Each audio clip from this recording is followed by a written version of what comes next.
அனைவருக்கும் அன்பான வணக்கம். நான் உங்கள் தோழி. இன்று பல்லவருடைய வரலாறை சற்று அலசி பார்ப்போம் வாங்க. இந்தியாவிலே மிகச்சிறந்த நகரங்களாக விளங்கியவை 7. அதில் சிறந்தோங்கி இருப்பது காஞ்சிபுரம். காஞ்சி மாநகரம் ஏறக்குறைய 6 நூற்றாண்டு காலம் கிபி 3 முதல் 9ஆம் நூற்றாண்டு வரையில் பல்லவர்களின் ஆட்சியில் இருந்தது. பல்லவருடைய கல்வெட்டுகள் மகேந்திரவாடி, தலவானூர், பல்லாவரம், திருச்சிராப்பள்ளி, திருக்கழுக்குன்றம், வல்லம், மாமண்டூர், மண்டகப்பட்டு, சித்தனவாசல், மாமல்லபுரம் ஆகிய இடங்களில் கண்டெடுக்கப்பட்டிருக்கு. பல்லவர்கள் முதல்ல பிராகிருத மொழியில் சாசனங்களை பொறித்து வைத்திருக்காங்க. பிறகு சமஸ்கிருத மொழியில் செப்பேடுகளையும் கல்வெட்டுகளையும் பொறிக்கும் வழக்கத்தை மேற்கொண்டிருக்காங்க. கிபி 7ஆம் நூற்றாண்டில் கிரந்த தமிழ் எழுத்தில் எழுதப்பட்டன. பல்லவர்கள் தொண்டை மண்டலத்திலேயே தோன்றியவர்கள் என்னும் கொள்கைக்கும் போதிய சான்று எடுத்து காட்டப்படுகின்றன. தொண்டை மண்டலத்தில் 2 பெரும் கோட்டங்களில் ஒன்று குப்புளி நாடு, மற்றொன்று புலியூர் கோட்டம்.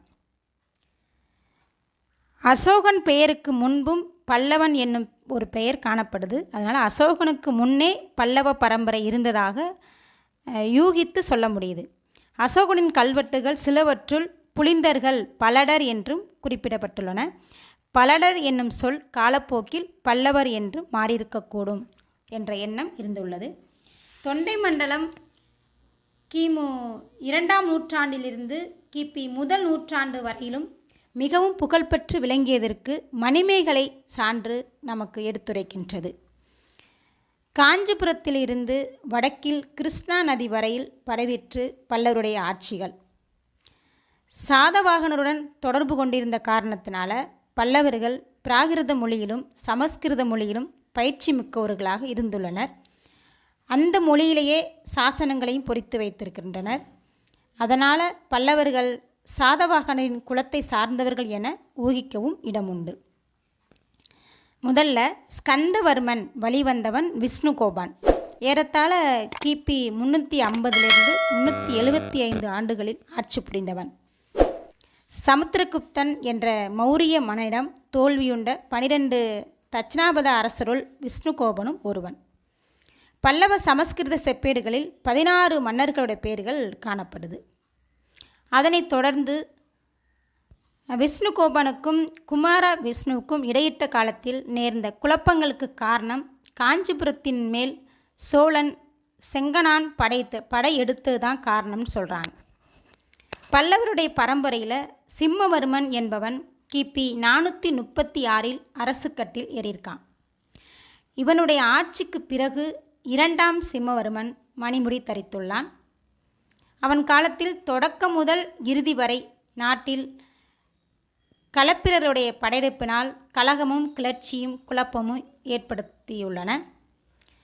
அதனைத் தொடர்ந்து அவன் மகன் சிம்ம விஷ்ணு கிபி 6ஆம் நூற்றாண்டு இறுதியில் அரசுரிமை ஏற்றுள்ளான். பல்லவ காலத்திய இலக்கிய வளர்ச்சியும் பண்பாட்டு மேம்பாடும் அரசியல் விரிவும் இவனுடைய காலத்தில் இருந்தான் தொடங்குகின்றன.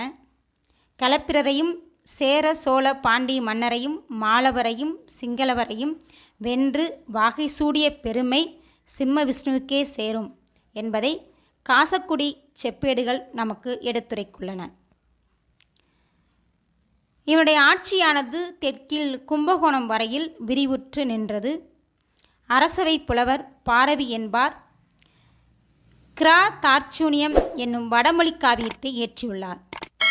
சிம்ம விஷ்ணுவின் உருவமும் இவருடைய பட்டத்தரசிகள் இருவரின் உருவமும் மாமல்லபுரத்தில் புடைப்பு ஓவியங்களாக செதுக்கப்பட்டுள்ளன.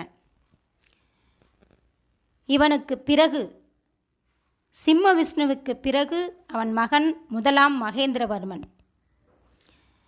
இவனுக்கு விசித்திர சித்தன் என்ற ஒரு விருது பெயர் உண்டு.